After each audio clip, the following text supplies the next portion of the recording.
क्या है?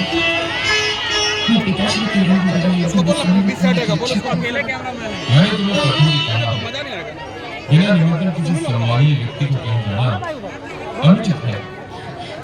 कहीं जाने का प्रश्न ही नहीं था। मुझे तो अपने माता घर जाना है, अपने माता पिता के घर, अपने घर। विवाह उपरांत स्त्री का घर वही होता है जो उसके पति का घर है। ये कैलाश नहीं तुम्हारा अपना घर है, तुम यहाँ की स्वामिनी हो। इसका तात्पर्य ये कि बहुत बड़ा मैं अपने माता पिता से सम्मान रुक जाता, उन्हें विश्राम देना रुक जाता। मैंने अपने अपमान को तो विसरा दिया, किंतु यदि वहां तुम्हारा तनिक भी अपमान हुआ तो मुझसे सहन नहीं होगा। यही सोच कर मैं लौट के उतरा था, किंतु जब तुमने जाने का निश्चय कर ही लिया है तो जैसे तुम्हारी इच्छा। जी प्रभु, अपनी स्वामी की इच्छा पूर्ति हेतु शिवगणों को साथ लेकर इनके साथ दक्ष यज्ञ में जाओ। जैसे आ गया प्रभु।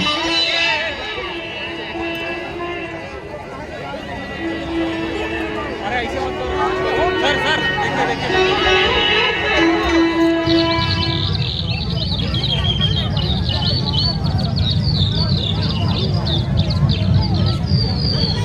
प्रजापति दक्ष, यज्ञ आरंभ करने का समय हो गया है। महारानी वेणी को बुलवाइए। जो आ गया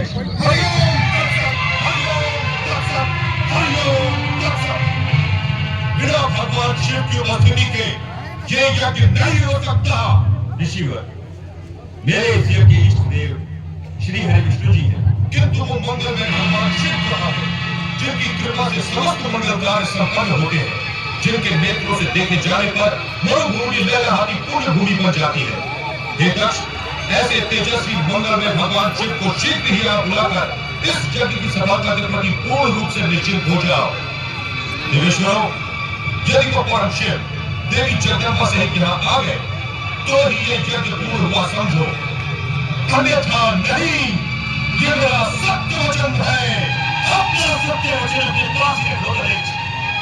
जब सभी देवताओं के मूल भगवान श्री हरि विष्णु जी यहाँ उपस्थित हो, लोक पितामह ब्रह्मा वेदों उपनिषदों और वेद आगमों के साथ अपना चुके हो, देवगणों के साथ देवराज इंद्र भी अपना आसन ग्रहण कर चुके हो, वेद और वेदांग को जानने वाले ऋषिगण भी इस यज्ञ की गरिमा बढ़ा रहे हो, तो हमें शिव से क्या पूछ क्या तुम्हें अजात और आत्मविश्वास है?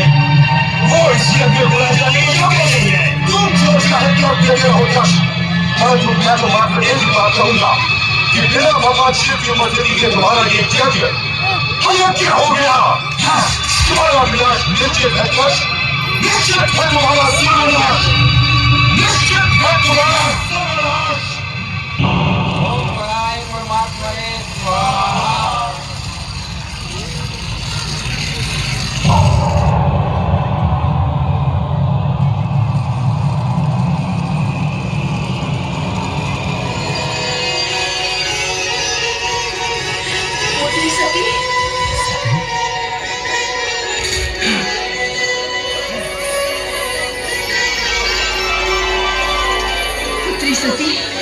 पुत्री सती, तुम आ गई। ये तुमने बहुत अच्छा किया। जब से तुम्हारी सब बहनें आई तब से मैं तुम्हारा ही स्मरण किए जा रही हूँ। हाँ, यज्ञ आरंभ हो चुका है। हाँ, मैं यज्ञ में सम्मिलित ये पूछने आई हूँ कि मेरे स्वामी शिव शंकर को इस आयोजन के निमित्त आमंत्रित क्यों नहीं किया गया?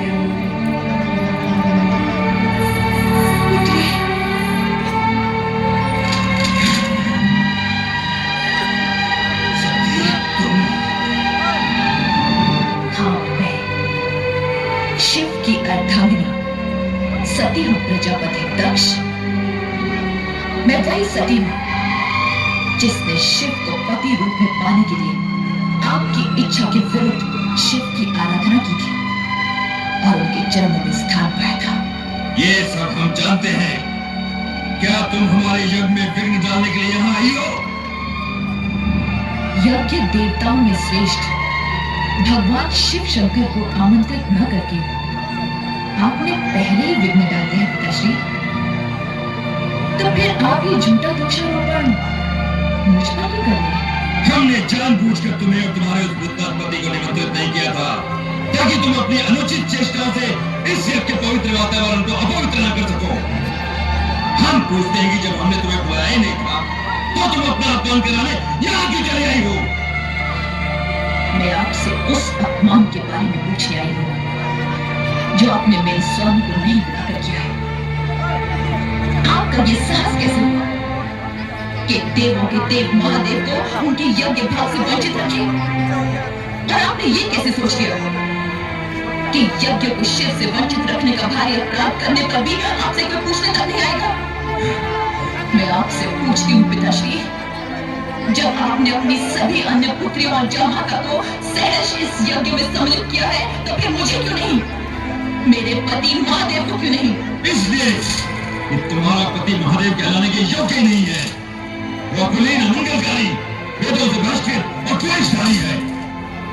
भूत पिशाचों के स्वामी उस भूतनाथ के साथ हमने तुम्हारा विवाह अपने पिता ब्रह्मा के दबाव में आकर किया था और उसके लिए हम आज तक पछताए हैं पति, आज तक पछताए हैं। हाँ, जब तुम बिना बुलाए यहाँ चली आई हो तो इस यज्ञ में भाग लेकर अपने पति का यज्ञ भाग भी प्राप्त करो। बैठो सती। पिताश्री, आप भी कुछ नहीं बिगड़ा है। आप कैलाश जाकर मेरे स्वामी को आदरपूर्वक यहाँ ले आइए और इस यज्ञ को विधिपूर्वक संपन्न कीजिए। एक पुत्री होने के नाते मैं आपसे विनती करती हूँ। नहीं, नहीं, कदापि नहीं। हम उस ढोंगी पाखंडी भवोद्धारी को इस यज्ञ में कदापि आमंत्रित नहीं करेंगे। हम नहीं चाहते कि उसके अपमान नाम की छाया भी इस पावन यज्ञ पर पड़ने पाए। पिताश्री, परम पावन शिव को अपमान कहकर अपने आप को अपमान न कीजिए। आप जैसे शिव द्वेषी को शिव निंदा करते हुए देखकर मुझे आपकी पुत्री होने पर लज्जा होने लगी है। हे विधाता, आपने मुझे ऐसे पिता की पुत्री क्यों बनाया जो सर्वोत्कृष्ट परमात्मा शिव की स्तुति करने के बदले उनकी निंदा कर रहा हो? सती, बंद करो ये नाटक। अभी तुमने अपने पति के दोषों का बखान सुना ही कहाँ है? यदि मैं तुम्हारे उस कर्महीन पति के दोषों को गिनाने लगूंगा तो समस्त ब्रह्मांड की गिनती भी कम पड़ जाएगी।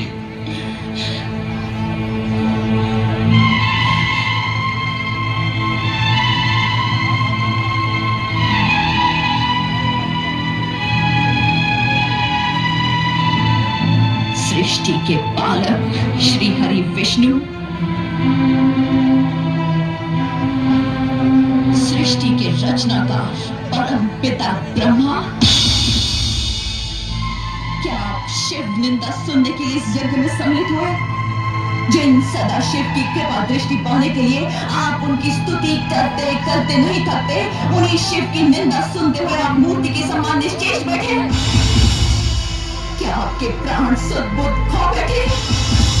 क्या आपके अंदर आत्मा मर चुकी है? महाराज दक्ष, शिव पत्नी सती इस यज्ञ के वातावरण को दूषित कर रही है। इसे रोकिए और यज्ञ से बहिष्कृत कीजिए। जो व्यक्ति स्वयं यजमान दक्ष प्रजापति का सरासर अपमान कर रहा हो वो यज्ञ में रहने के योग्य नहीं है, भले ही वो आपकी पुत्री ही क्यों न हो। सती, इसी समय चले जाओ यहाँ से। मैं इस यज्ञ से तब तक नहीं जाऊंगी जब तक आप और इस यज्ञ में सम्मिलित होने वाले सभी लोग शिव की अवज्ञा के प्रति खेद व्यक्त नहीं करते। मैं यहाँ से तब ही जाऊंगी जब आप सब शिव से क्षमा मांगेंगे। मैं यहाँ शिव के अपमान का परिमार्जन करने आई हूँ, आपके कहने से चले जाने के लिए नहीं। सती, तुम यज्ञ का अमूल्य समय व्यर्थ नष्ट कर रही हो। हम तुमसे कितनी बार कह चुके हैं कि तुम्हारे पति वेद विरोधी, अमंगलकारी और अपावन है, इसलिए हमने उसे इस यज्ञ से बहिष्कृत कर दिया है। एक ही बात को बार बार दोहराकर हमारे क्रोध की अग्नि को प्रज्वलित न करो। या तो चुपचाप यज्ञ में भाग लो, अन्यथा चले जाओ यहाँ से, चले जाओ। प्रजापति, आप मेरे पिता हैं। तनिक इतना तो सोचिए कि अपने पति के अपमान का परिमार्जन न कर पाने पर आपकी ये पुत्री शिव को क्या मुंह दिखाएगी? क्या मैं कैलाश लौटकर शिव से ये कहूंगी कि मैं आपकी निंदा सुनने वहां गई थी? शिव निंदा सुनने वाला भी शिव निंदा करने के समान नरक का पात्र होता है। तो जहां जाना है चले जाओ, तुम्हें रोका किसने है?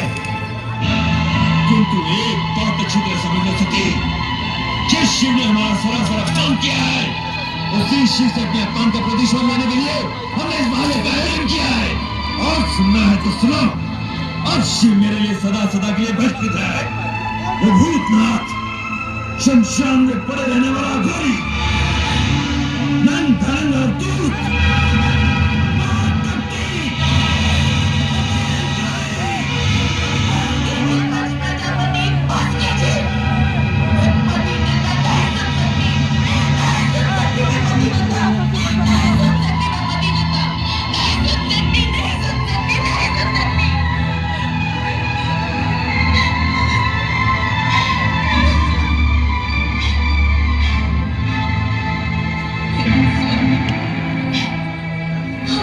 मुझे नहाने के लिए कितना समझाया,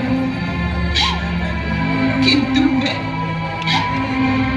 मैं मूढ़मती केवल पिता को दो बातें सुनाने के लोभ में यहाँ चली आई। उस समय मैंने ये न सोचा कि यदि मुझे पति के विषय में अपशब्द सुनने पड़े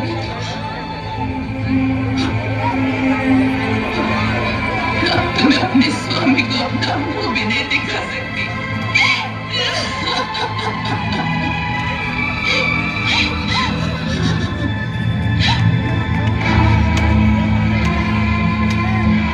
जिस स्थान पर मुझे अपने पति की इतनी निंदा सुननी पड़ी, वहीं के वहीं मैं अपने इस देह का त्याग कर दूंगी।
रक्षा करने का किसी ने प्रयत्न भी किया तो उसका अंत निश्चित है। कुछ ही समय में यहाँ विनाश का तांडव होने वाला है। विनाश का तांडव होने वाला है। विनाश का तांडव होने वाला है।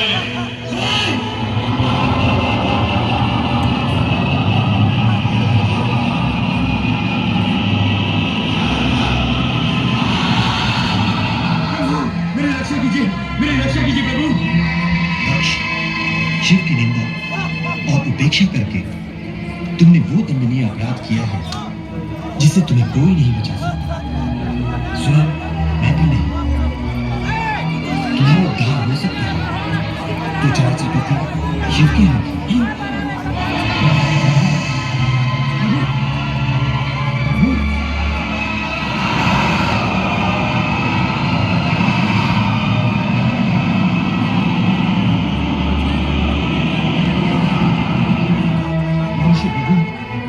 संकट से आप मुझे उबारिए। मेरी सहायता कीजिए ईश्वर, मेरी सहायता कीजिए।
तुम ही नहीं तुम्हारा अहंकार भी मेरे चरणों में घुटनों के बल गिरा पड़ा है।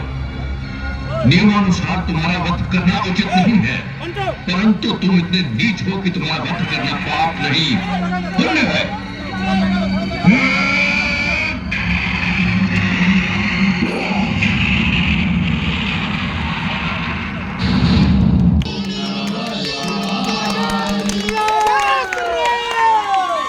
माता की बोलो बजरंग बली की। मेडिकल टीम है वहां पे आप चले जाइए।